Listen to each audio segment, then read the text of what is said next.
Hey, all right, guys, Tony here. So again, sorry about the huge delay. I'm feeling better, battling the flu. That straight up beat me up and took me down.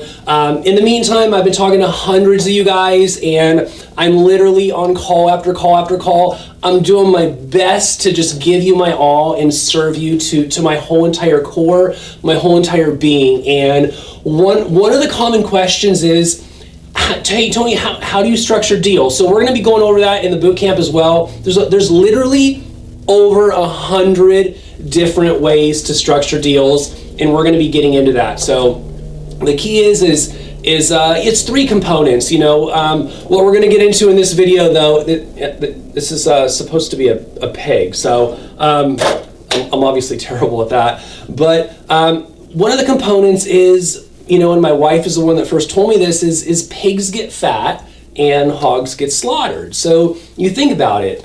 What I want to get into now, and we're going to do a couple other videos on how to raise capital and whatnot and how to structure deals, but to the whole concept of pigs get fat, hogs get slaughtered. So on my very first deal to our last deal that we structured, it looked completely different. Number one, our first deal, I didn't own a park, so I owned some single family homes and whatnot. But the thing is I didn't have proof of concept. From our last deal, 1,200 units later, I certainly had proof of concept. I was an author and wrote a ton of articles. So there was a huge variance, a huge gap, if you will. So on our first deal, here's what it looked like. Is every single deal that we've done, mind you, I've done with partners and had a team. So team, the whole acronym, TEAM, together everybody achieves more. I feel that there's safety in numbers. I feel that there's more value on that, and you've got a bit of a cushion. If you run into some roadblocks and maybe you have a team member that goes to fly out to the park. I've got some students right now, one's pregnant, and maybe she's not able to go fly out to Kentucky to check on the park. But if you've got a team, have the other partner go fly out there and go knock it out. So, but again, to the whole concept of pigs get fat and hogs get slaughtered is this. Our first deal, 3 partners. What we did is my partners, we created an LLC. And again, this is, I can't give you investment advice, if you will. I'm not an attorney, so don't sue me on this, but I'm just telling you what I did. So the way that we structured the deal was 52% within our own team. And then we brought in 2 other partners, and then those 2 partners were 24%. So we controlled the majority of the asset, and we were the active investors, if you will, and our investors were the passive investors. And I'll knock out another video for you guys on that as well. But the whole thing is we put in, let's just say that the total equity raised was $75,000. So we put in 25, and then each one of them put in 25 as well. So pretty much did a joint venture agreement. It wasn't a full-blown syndication, if you will. And again, I can't give you advice on that, but I can teach you what I know and what I did. But we basically kept it pretty simple in terms of structuring deals. So that's how we did our very first deal.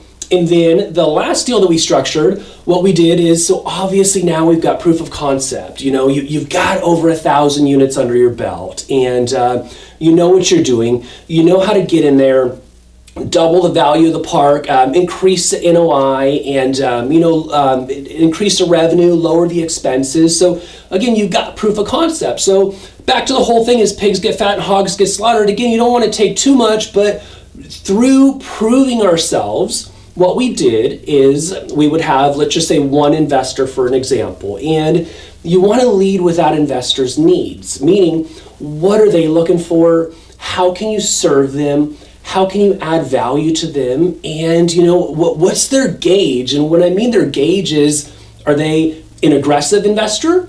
Are they a very conservative investor? So are they looking for a 10% return? Are they looking for 50% of cash flow? So you want to figure out exactly what they're looking for. You have to serve them above all else. If you don't serve them, stop start over and go back to the drawing board. So again, it's not about you, it's not about me, it's about serving and adding value to them. So, all right, kind of in closing, the last deals that we've been doing is just a 50-50 joint venture. We wouldn't put up the capital, our investors would put up the capital, and we'd split everything essentially across the board, 50-50. Again, you got to talk to your attorney on that. Don't, I can't give you advice on that, but I'm just telling you how we did it. And obviously we've got a great attorney as well that helps us out with all of this to make sure that we fall within the laws and the guidelines. But that is how we did our first deal to, our 16th deal. And again, our last one, we didn't put in the capital, but what we put in is the oversight, the management, overseeing the whole entire asset, the big picture strategy on how we're going to double the NOI, and just taking over full ownership and operations of the park so that our investor could be passive and capitalize on 50% of the assets. So, all right, that's going to cover in this one, guys. We got a ton more coming up. We officially have the hotel locked in. So 26 students, that's all we can do. That's all that I want to do, I should say.